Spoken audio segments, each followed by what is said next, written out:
Bueno, muchas gracias a todos por estar. Es un verdadero privilegio, un gusto compartir este tiempo con ustedes y una alegría, para mí una gran alegría porque la realidad es que después de mis hijos fue quizás el momento más esperado, el nacimiento del libro este, que es un tema muy controvertido, ¿no? Uno quizás le gustaría escribir otros temas y no justamente sobre el tema de la pornografía. Bueno, por los tabúes, por todo lo que implica hablar de un tema tan controvertido como esto. Así que muchísimas gracias por estar, por tomarse el tiempo, la molestia de llegar hasta acá. Sé que algunos viajaron bastante para estar acá, así que bueno, muchas gracias a todos ustedes por acompañarme en esto que es para mí una gran alegría. ¿Cómo surgió hablar de este tema? Bueno, yo soy director de GEBA. GEBA es la Juventud Evangélica Bautista Argentina.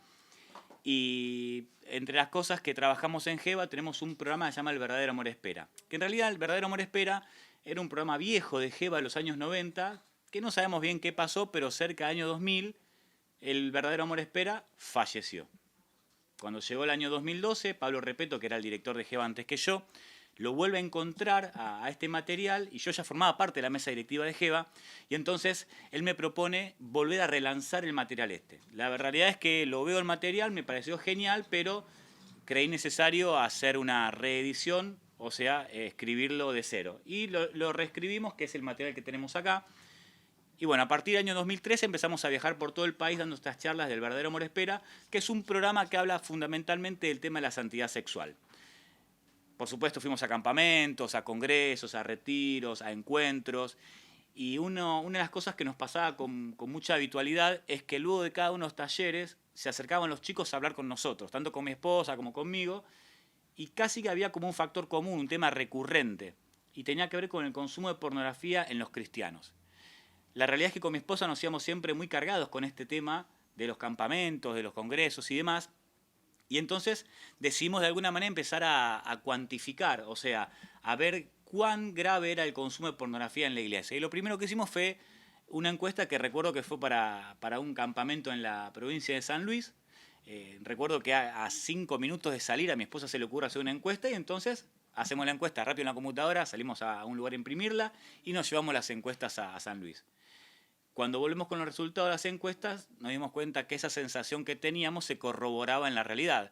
Y entonces decidimos seguir haciendo encuestas. Fuimos a Comodoro Rivadavia, a Santa Fe y a un montón de lados. Y lo que descubrimos justamente es que no era un tema de una provincia, sino que era un tema de todo el país. Y entonces ahí fue cuando decidimos empezar no solamente a hacer más encuestas, sino también a trabajar específicamente en este tema dando talleres. Y empezamos a partir del 2015 a prepararnos y dar talleres sobre este tema. Con el tiempo también nos dimos cuenta que los talleres no alcanzaban y entonces ya a partir de mediados de 2015, principios de 2016, se instaló en nuestra mente la idea de poder hacer el libro El abrazo de la pornografía. Y acá está, acá estamos. ¿Por qué hablamos de esto? Porque es un cáncer. La realidad es que es un cáncer. La imagen mental que yo tengo respecto al consumo de pornografía y sobre todo la imagen que tengo de la iglesia es de un árbol hermoso, un árbol con frutos preciosos, pero que lamentablemente por dentro se va carcomiendo producto de este cáncer.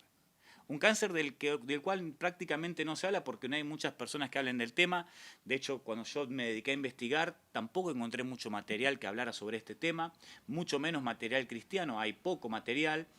Y entonces decidimos empezar a profundizar y a trabajar sobre esto, porque hay muchos ministerios que están truncados, frustrados, frenados, producto de esto. La culpa que cargan muchos jóvenes y adolescentes producto del consumo de pornografía hace que se vayan apagando paulatinamente y lejos de ser todo lo que Dios soñó con ellos, terminan siendo la versión reducida, pobre y triste de lo que en realidad debería ser una persona que está al servicio del Señor. Es una realidad que abraza a todo el mundo. Lo que tiene la pornografía es que lejos de los estereotipos y de las creencias que uno a priori tiene acerca del tema, es un tema que abraza a todos por igual, hombres y mujeres. Por supuesto que los hombres consumen más pornografía que las mujeres, pero también las mujeres consumen pornografía.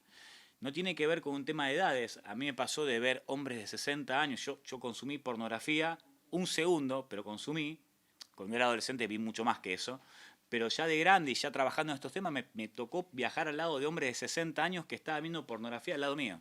Entonces no es un tema de edades, no es un tema de la adolescencia, de la juventud, porque hay mucha gente que consume pornografía siendo grande. No es un tema de solteros o casados, porque hay casados que consumen pornografía. De hecho nos toca atender un montón de matrimonios que, o sea por el hombre o por la mujer, alguno de los dos consume pornografía. No es un tema de una cuestión de estrato social o de nivel socioeconómico. Los abraza a todos por igual. Y tampoco es un tema de ovejas o pastores, de líderes o de gente que está en el ministerio de la adoración o el ministerio de niños. De hecho, en nuestro trabajo de investigación preguntamos específicamente en qué ministerio estaban trabajando cada una de las personas que encuestamos, y no hay mucha diferencia entre aquel que no esté implicado en un ministerio y aquel que sí lo está. Entonces, la realidad es que esto es un cáncer que abraza a todos por igual. ¿Qué fue lo que pasó? Una de las cosas que descubrimos es que hay una diferencia cualitativa y también cuantitativa respecto al consumo de pornografía en otro tiempo y ahora. Simplemente como una referencia, hubo algunos quiebres históricos en el consumo. Uno, el primero y uno de los más grandes, tiene que ver con el acceso a Internet de manera masiva de parte de todas las personas. Y lo segundo tiene que ver con el acceso a los smartphones, fundamentalmente. ¿Qué es lo que pasaba? Antes, en los años 90, cuando una persona quería ver pornografía, era difícil, no era sencillo ver pornografía. Una persona para ver pornografía tenía que o bien comprarse una revista en un kiosco de revistas o ir a un videoclub y alquilarse una película. Entonces, ustedes imagínense la siguiente situación. Quizás me escucho una persona que tiene 20 años o 15 años y escucho un tanto incrédulo lo que voy a decir, pero es real. Una persona en los años 90, cuando quería ver pornografía, tenía que caminar a un lugar que se llamaba videoclub, que era como un espacio parecido a este, solamente que en lugar de haber libros, habían videocassettes. Y entonces se dirigía al Blockbuster, al videoclub, y alquilaba Terminator, alquilaba Bañeros Locos y alquilaba Conejitas Salvajes 4, La Venganza Continúa. Hacía un sanguchito, iba al mostrador, se enfrentaba con el señor que se veía todas las películas habidas y por haber, y entonces el señor anotaba Bañeros Locos, Terminator. Y cuando llegaba a Conejitas Salvajes 4, La Venganza Continúa, lo miraba y le decía, ¡ah! Y la vergüenza que tenía esa persona, bueno, era un impedimento. Pero bueno, superado ese pequeño escollo que representaba esa vergüenza frente a una persona que se enteraba que consumía pornografía, tenía que llegar a su casa. Y no es como hoy que tenemos televisión hasta en el baño. En los años 90 había una o dos televisiones y una sola videocasetera. Entonces el consumo de pornografía de alguna manera estaba circunscripto a un espacio determinado. Es decir, estaba limitado al comedor o al living de la casa. Entonces, ¿cómo hacía para ver pornografía? Bueno, tenía que esperar a que todo el mundo, o que no haya nadie en la casa, o que todo el mundo se vaya a dormir. Era difícil. ¿Qué quiero decir con esto? Que entre el deseo de ver pornografía y el hecho concreto de consumir, había una mediación, un obstáculo, un impedimento. No era fácil. Y ese impedimento, ese obstáculo, tenía que ver con una barrera fundamentalmente espacio-temporal. ¿Por qué espacio-temporal? Espacial básicamente porque el consumo estaba limitado a un espacio concreto, no es que uno podía ver donde quería. Y temporal porque justamente también tenía que esperar que se dé el momento preciso para el consumo. ¿Qué es lo que pasó en este tiempo? Esa barrera espacio-temporal simplemente se fumó. Ya no existe impedimento entre el deseo de ver pornografía y el hecho concreto de ver. De alguna manera yo puedo ver pornografía donde, cuando y como quiera. Como le decía hace un rato a Silvia, es más fácil ver pornografía que comer un caramelo, que comprar un caramelo. De hecho, cualquiera de ustedes, si ahora decide comprar un caramelo, ir hasta el kiosco es un tiempo, pagar el caramelo es un tiempo, y seguramente si vos agarras tu teléfono y querés ver un video, es más rápido. Además de que es gratis, no tenés que pagar. Por supuesto que hay pornografía que es paga. Entonces, ¿qué es lo que pasó? En este tiempo el consumo de pornografía es de fácil acceso. Sí, es fácil, de acceso inmediato, no hay mediación, no hay obstáculo, no hay impedimento. El consumo de pornografía es anónimo, vos no tenés que decirle a nadie, no te enfrentás con una persona que le decís voy a alquilar Conejitas Salvajes 4, La Venganza Continúa. Vos simplemente ves en el anonimato absoluto. Y el consumo es transportable. ¿Qué quiere decir? Que yo puedo agarrar mi dispositivo electrónico y llevarlo a donde quiero. Entonces la pregunta que de alguna manera surge en este tiempo es ¿por qué razón yo no vería pornografía? ¿Qué es lo que hace que yo no mire pornografía? Cuando me encuentro con un chico que no ve pornografía, lejos de alegrarme, me sorprendo. Por supuesto que me alegro, pero la sensación más fuerte es la sorpresa. De hecho, en nuestro trabajo de investigación, el 99% de los cristianos evangélicos, hombres, vio pornografía aunque sea una vez. El 99%. El 67% ve pornografía mínimamente una vez por mes, mínimamente. El 55% ve pornografía mínimamente una vez por semana. Y esto ya es muchísimo. Si hablamos de un 55% que ve pornografía una vez por semana, estamos hablando de adictos. Porque si un cristiano, sabiéndose en infracción, en pecado, haciendo lo que no corresponde delante de Dios, aún así lo hace una vez por semana, es porque no lo puede dejar. Si no lo puede dejar, es una adicción. Entonces estamos frente a un problema realmente grave y del cual muchas veces no se habla. Por eso estamos abordando este tema. La pornografía, a ver, es algo que de alguna manera nos atraviesa a todos. Es más, si yo le preguntara a ustedes, y los hiciera sentar en este momento, y le preguntara a alguno de ustedes quien nunca vio pornografía, que se ponga de pie, probablemente nadie se pare. Porque todos nos chocamos. Como les decía anteriormente, a mí personalmente me pasó. Viajando, vi pornografía, creo que fueron unas 4 o 5 veces en medio de transporte público. En colectivos, en tren. Una vez yendo a Aeroparque para un viaje a La Rioja para hablar del verdadero amor espera.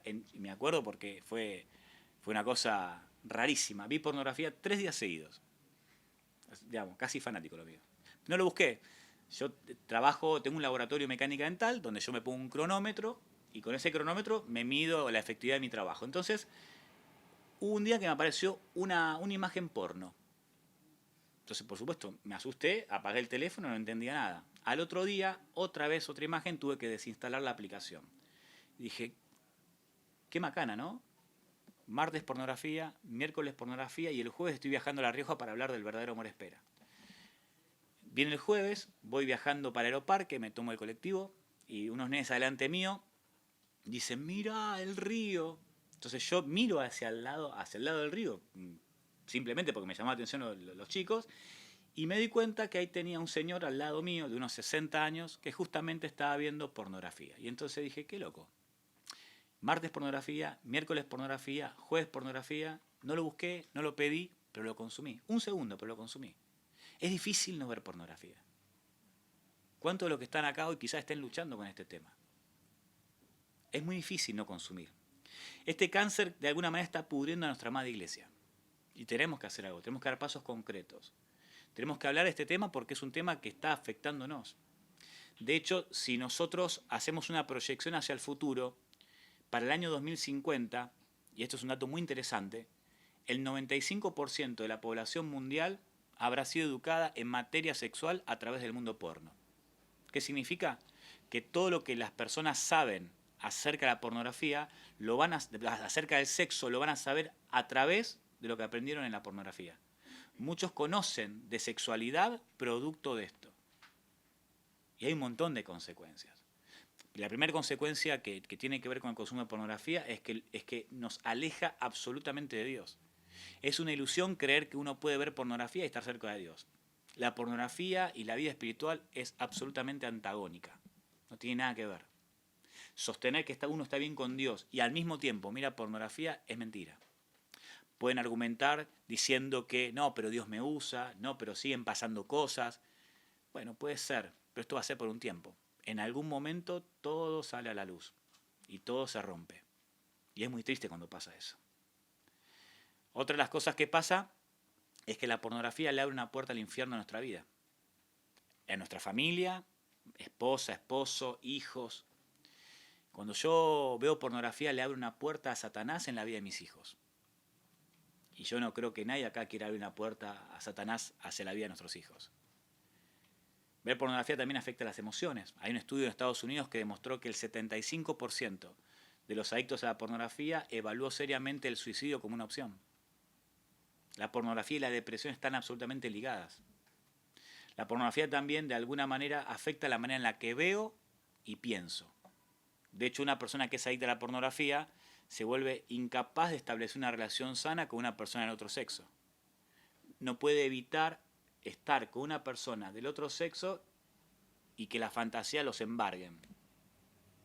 Una persona que ve pornografía también ve afectado su intimidad en el matrimonio. Porque la persona que consume este tipo de materiales quiere llevar a la práctica eso que consume, y eso que consume muchas veces está en contra de los deseos de su esposa o su esposo, generalmente en el caso de la esposa. El hombre, al ser rechazado, porque justamente lo que le propone el hombre, producto de lo que consume, la mujer lo rechaza, el hombre se siente frustrado y entonces el círculo vicioso comienza. Se siente frustrado, entonces como se siente frustrado, consume más. Como consume más, se desatan ideas de nuevos consumos. Hay un montón de mujeres que ya no disfrutan de la intimidad, no disfrutan del verdadero placer que implica disfrutarse mutuamente, estar juntos. Nos pasó en un montón de campamentos, de congresos, donde hablamos con las mujeres que no lo disfrutan, y entonces lo que tiene que ver con ese placer inherente al matrimonio es desplazado, y todos los conflictos que eso surgen, las peleas, los castigos y todo lo que ustedes imaginan. Entonces la pornografía también de alguna manera pudre el matrimonio. La pornografía se graba en la mente. Hay una hormona que se llama epinefrina, cuya función es justamente la de fijar una imagen al cerebro. Entonces, si yo, por ejemplo, veo algo impactante, eso impactante que veo queda adherido a mi memoria producto de la epinefrina. Y la pornografía lo mismo, porque es un material absolutamente impactante, de manera tal que si yo hoy veo pornografía, esa imagen no me la voy a olvidar por 20 años. Queda grabada en su mente. Me tocó hablar con un joven de unos 22 años, 24 años, que consumía pornografía desde los 14, 10 años de consumo de pornografía constante, 1 hora por día de pornografía. Él dejó de ver pornografía, por supuesto que le costó horrores, pero que me decía, mira, mi problema no es la pornografía, mi problema es la masturbación, yo no puedo dejarla. No necesito ver pornografía. Qué bueno, le digo. No, el tema es que no necesito verlo porque la tengo toda acá. Entonces, la pornografía se graba en la mente, afecta. Entonces, la persona de soltero sufre la invasión constante de estos pensamientos. Actualmente yo estoy trabajando con muchos chicos que están luchando contra esto. Y les cuesta un montón. Sufren, se sienten frustrados, cada vez que caen, cada vez que meten la pata, quieren renunciar, se sienten sucios, se sienten avergonzados. Nadie que consume pornografía luego de consumir se siente más hombre o más mujer. Al contrario, las personas se sienten peor. El consumo de pornografía también de alguna manera te vuelve insensible, te corrompe. Nadie que empieza con ese tipo de materiales piensa que en algún momento va a consumir, por ejemplo, pornografía infantil. Nadie lo piensa. Quizás dice, bueno, por ahí veré algún tipo de video un poco más subido de tono, pero con el tiempo, como es una adicción y existe esto que se llama el efecto tolerancia, la persona, para lograr tener el mismo grado de satisfacción, necesita incrementar el nivel del consumo, sea porque sea más material o un material quizás más perverso. Entonces, de alguna manera va caminando hacia ese lugar. Hay un ejemplo muy conocido, un video de una persona que se llama Ted Bundy, que fue entrevistada por el Dr. Dobson, y esta persona que se transformó en un violador y asesino serial, esta persona empezó con pornografía convencional, normal, si se quiere, pero terminó consumiendo pornografía infantil y después terminó pensando, ¿qué tal si esto que veo lo llevo a la práctica? Y entonces terminó abusando de personas y después asesinando.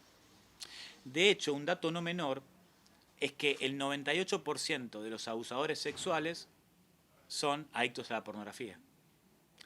Ver pornografía no me transforma ipso facto en un abusador, pero los abusadores, la gran mayoría, son adictos a la pornografía. La pornografía, a su vez, tiene un producto que no es para nada desdeñable, y tiene que ver con que la pornografía produce un nuevo sujeto social, que es el hombre porno. Si bien la perversión, hay personas que son perversas, pero la pornografía lo que hace es generar perversos de manera masiva. ¿A qué me refiero? Bueno, el hombre porno es una persona para la cual el sexo sin perversión no tiene gusto a nada. No disfruta una relación normal, no disfruta una caricia, no disfruta ver a los ojos a su esposa, no lo disfruta, no disfruta un abrazo. El hombre porno necesita perversión. El hombre porno no besa, asfixia. El hombre porno no abraza, golpea. El hombre porno no ama, usa. Y eso es lo que sufren un montón de mujeres. Y una de las últimas cosas que por ahí quería recalcar es que cuando nosotros vemos pornografía, nos transformamos en socios y cómplices del abuso sexual y de la trata de personas. Para tener en cuenta, cada vez que yo voy a una página y decido ver un video, estoy dejando un rastro digital. Estoy definiendo un perfil de consumidor. El mensaje que le doy al mundo porno es claro y contundente. A mí me excita esto. Y entonces el mundo porno me va a proveer justamente eso que a mí me excita.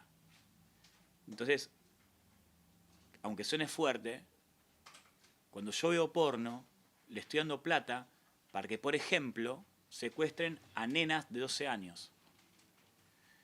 Porque si yo, por ejemplo, consumo un video con una menor de edad, lo que estoy haciendo es diciéndole al mundo porno, a mí me excita ver una nena de 12 años teniendo sexo.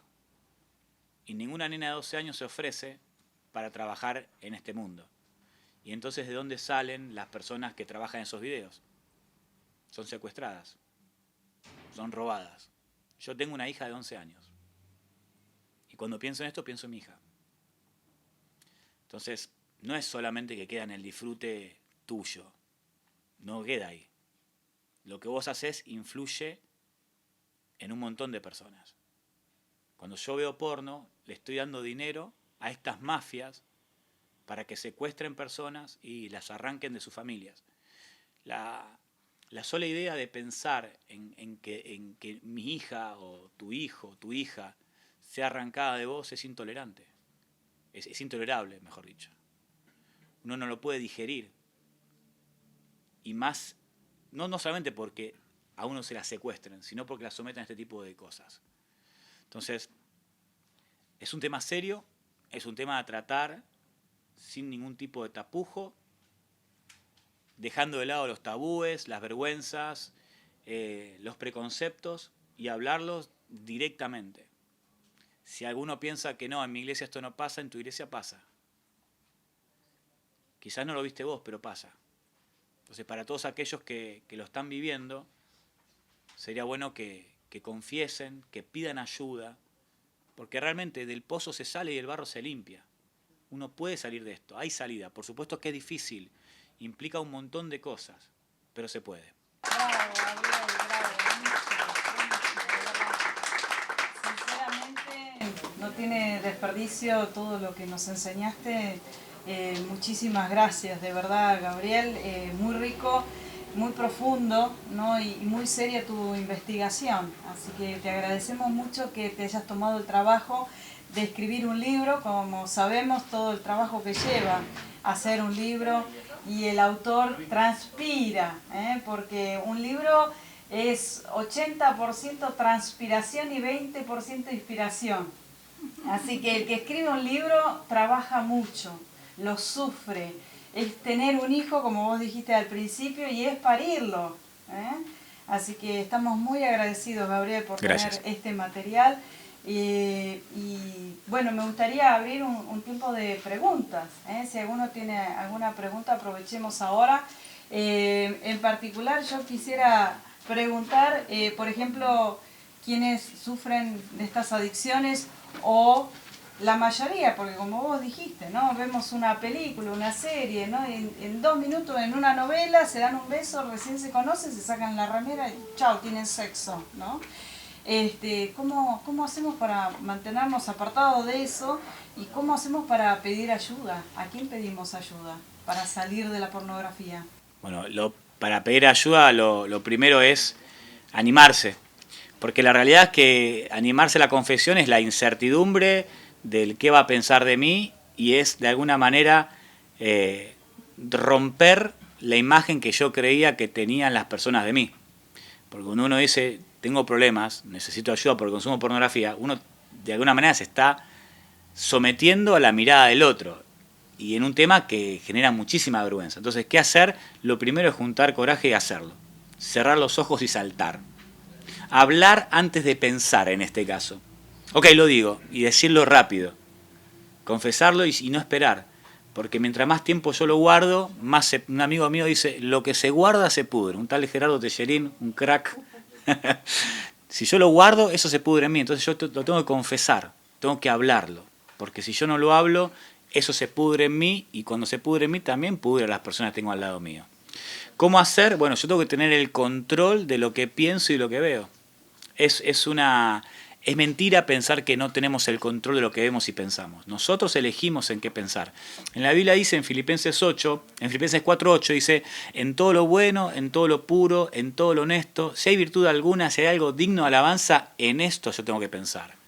En Romanos 12 dice que yo tengo que dejar que Dios cambie mi manera de pensar. Y cuando Dios cambie mi manera de pensar, yo voy a poder entender cuál es la voluntad de Dios, que es buena, es agradable y es perfecta. De alguna manera, el consumo de pornografía lo que encubre en definitiva es una gran insatisfacción de Dios. Yo necesito a Dios, no me siento satisfecho en Cristo y entonces recurro a la pornografía. Pero no solamente eso, sino que está la desconfianza en Dios como el que es capaz de darme todo lo que yo necesito. Y como no lo, entre comillas, no lo encuentro, entonces recurro a la pornografía. La clave para esto yo creo que tiene que ver con hacer de Jesús mi satisfacción.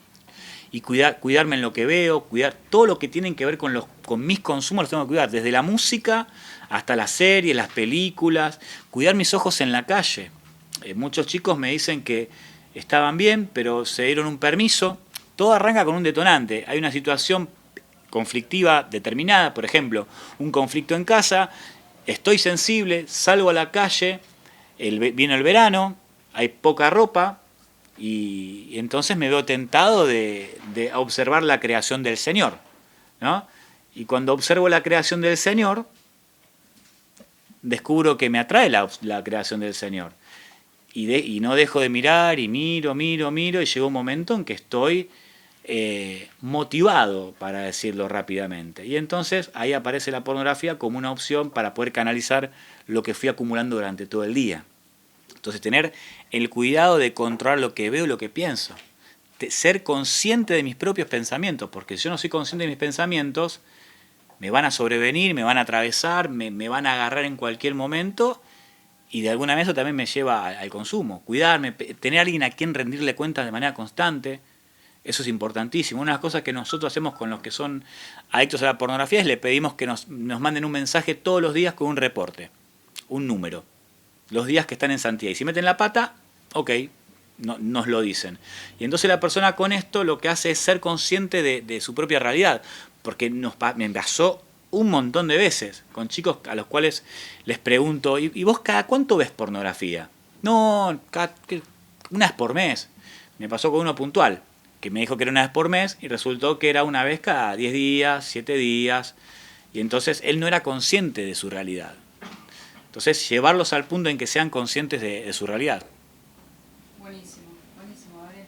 ¿Sabes qué pienso? Qué bueno esos chicos que pueden recurrir a vos y contarte todo eso, porque como iglesia, ¿no? Como para hacer también un mea culpa, decir, ¿estamos preparados todos los líderes juveniles, los pastores, los que tratamos con gente que les puede pasar esto, para poder recepcionar esa confesión, como decís vos, y esa problemática y poder ayudarlos? Como que me parece que tendríamos que prepararnos también nosotros. Capaz no estamos, yo trabajo con cuestiones de niños y ni pienso en estos temas. Hoy puse la cabeza acá y aprendí un montón, pero digo, habrá gente alrededor mío que le esté pasando y yo estoy en una nube pensando en otras cosas y no estoy preparada como para contener eso, y tal vez me vienen a contar algo y pongo mi cara de asombro o de susto y no sé cómo ayudar. Es decir, o otro lo puede juzgar encima, darle un palazo, y el pibe se animó a hablar y se siente juzgado. Entonces, qué importante tu lugar, que los chicos sepan que estás y que pueden recurrir a vos, y qué desafío para las iglesias que representamos acá, para decir, tengo en mi iglesia alguien así como él, para que los chicos puedan salir chicos, digo, no voy a decir puede ser grandes también. Hay muchos grandes. Para que la gente pueda recurrir y decir, tengo este problema, y animarse a hablar y encontrar una ayuda. Bueno, justamente una cosa que dijiste es precisamente no horrorizarme frente a lo que me cuentan y entender que esto forma parte de la realidad de la gran mayoría de los jóvenes, adolescentes y mayores también. Entonces, tratarlo así y no pensar que se soluciona con una oración. Por favor, no estoy desvalorizando la oración, pero creer que es una oración y ya está, no es la salida. Por supuesto que hay que orar, hay que clamar, hay que hacer un montón de cosas que tienen que ver con eso, pero es un proceso, porque es una adicción. El consumo de pornografía se equipara a una adicción, por ejemplo, como la cocaína. sea, el nivel de adicción es prácticamente la misma que la que tiene un adicto a la cocaína. Entonces, detrás del consumo de pornografía no está simplemente el placer que le genera el hecho de consumir, sino que hay un montón de cosas que están por debajo, heridas, lo que dije hace un rato, el tema de la insatisfacción espiritual, la necesidad de estar con Dios. Entonces, primero me pasó de que gente aconsejaba a los adictos a hacer una oración y le decían, bueno, orá y no veas más. Ya está. Claro, y no... Está bien. Yo tal vez diría eso. Claro, pero no es tan sencillo porque es una adicción. Porque el cerebro de alguna manera está reprogramado, se alteró su sistema de recompensa. Hay una parte del cerebro que se llama corteza prefrontal y otra parte del cerebro que se llama núcleo accumbens. Cada vez que hacemos algo que nos genera excitación o placer, lo que se estimula con dopamina es el núcleo accumbens. Entonces, en el cerebro adolescente, la corteza prefrontal, que es la encargada del pensamiento racional, de la planificación, de la toma de decisiones, es la que le dice al adolescente, no consumas porno porque te hace mal. Pero ¿qué es lo que pasa? Esta parte del cerebro que se llama corteza prefrontal, en el adolescente no está completamente desarrollado. Entonces la capacidad que tiene de ponerse un freno a sí mismo está realmente limitada. Y si encima, cada vez que viene la tentación, le dice que sí y no le da bolilla a la tenue voz de la corteza prefrontal, con el tiempo la corteza prefrontal le dice al núcleo accumbens, más sí, hacé lo que quieras. Y entonces se corta la conexión. Eso se llama compulsión. Es hacer algo sin pensar. Es una acción sin la mediación de la razón. Simplemente vienen las ganas y lo hago. Y entonces de esa manera se va configurando el cerebro adicto. Que no es tan sencillo como dejar de hacerlo, porque para el adicto dejar de hacerlo es casi como pedirle a unas personas que van en un colectivo que cuando vea a 200 kilómetros por hora y choca contra la pared se quede quieto. Vos salís despedido. Vos le pones un alto al consumo de pornografía, pero tu cuerpo al otro día te lo pide. Y un día le decís que no, pero la furia la vas acumulando. Al otro día, más. Al otro día, más. Y entonces llega un momento que decís, estoy desesperado. Eso se llama abstinencia. Mal humor, dolor de cabeza, bronca, irritabilidad, un montón de cosas que tienen que ver con que la persona está sufriendo la necesidad de consumir pornografía y como se está diciendo que no, verdaderamente lo sufre. Es como cualquier otra adicción. Yo siempre le digo a los chicos, si querés saber qué se siente ser un adicto a la pornografía, no comas harina durante un mes. Es más, ¿quieren saber? No coman harina durante un mes y después cuéntenme, me van a odiar. Porque entre el pan, las galletitas, la pizza, los fideos, incluso el arroz, que no es harina, las golosinas, eliminemos los azúcares y las harinas y vamos a querer asesinar a alguien. Vamos a sufrir el síndrome de abstinencia. Y eso es lo que le pasa a los chicos. Por eso no es simplemente una oración. Tenemos que reprogramar el cerebro. Gabriel, un alcohólico va a recuperarse a Alcohólicos Anónimos. Un adicto va a una granja de recuperación. ¿Un adicto a la pornografía? No va a ningún lado. Estamos trabajando justamente, de hecho desde GEVA estamos trabajando, tenemos unos cuantos chicos en recuperación, pero no damos abasto. Lo que estamos trabajando ahora es en generar personas que estén capacitadas para hablar de estos temas y ayudarlos en la restauración. Tenemos un equipo de personas, pero no es suficiente. No es suficiente. ¿El libro apunta a los líderes o a los chicos? A todos. A todos. A todos, sí, a todos. A los líderes los líderes también ven pornografía. La mitad de los líderes de jóvenes ve pornografía una vez por mes. La mitad.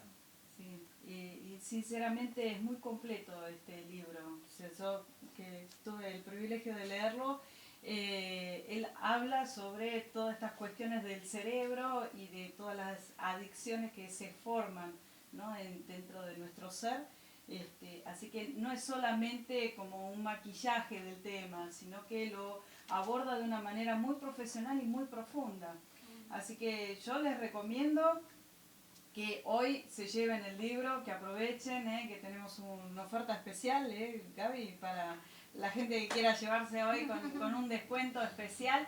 Y como siempre decimos, un libro es una semilla. Si no te sirve para vos, compralo y sembralo en otro, que en buena tierra, en alguien que lo necesite, o en alguien que tal vez no se anima a hablar del tema, pero que está en situación de riesgo. Y a veces un libro puede llegar a donde nosotros no llegamos. ¿Sí? ¿Alguna pregunta más? ¿Querés decir algo más como conclusión o algo que Bueno, nos quieras dejar? Primero, muchas gracias a todos por estar. Y bueno, desde GEVA estamos a disposición para ayudar a todos los que necesiten. Y nuevamente, para la gente que está pasando por esto, que sepan que se puede salir y que la realidad es que está bueno vivir con las manos limpias. Está bueno vivir sin una mochila pesada que frena el ministerio, que frenan las relaciones, que genera culpa. Y se puede, realmente se puede, y es un privilegio poder vivir en santidad. Todo se disfruta mejor. Y la pornografía es una gran piedra en el zapato. Diría que es bastante más que una piedra en el zapato. Arruina la vida de un montón de personas y se puede salir. Del pozo se sale y el barro se limpia. Las cosas pueden cambiar.